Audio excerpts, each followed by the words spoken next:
You have your issue because Dr. Mohan is leaving, and that's written into the show that that's supposed to happen. The same way Heather Collins, when she left after season 1, that was written into the show. It's written into the show. It's a teaching hospital. She's a 3rd year, later 4th year medical resident. She's probably, when they do the time jump, she's probably going to work at another hospital, or, trying to find a fellowship, whatever. She's been looking for that this entire season, and she's been going through something because one of her patients died. And she's been dealing with her, dealing with that stress from her mother and all of that stuff. Why are we mad that she's leaving? She didn't just find out she was leaving the show, last week. She knew when she'd filmed it, because it was a story planned for the character. That's just the breaks. That's just what happens. It's show business. It's TV.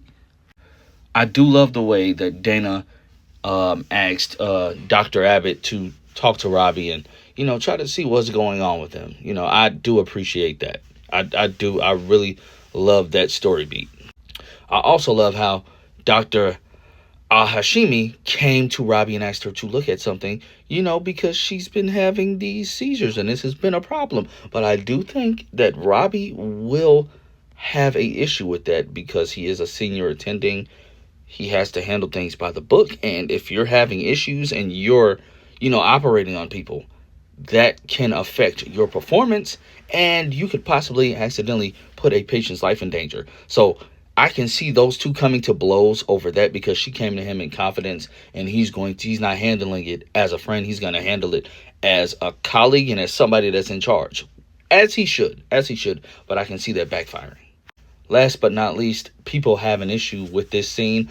I see it as him standing up for women, especially in the medical field, and just how women's needs in hospitals and ERs and paramedics in general can be ignored. It can be ignored. Things can be missed.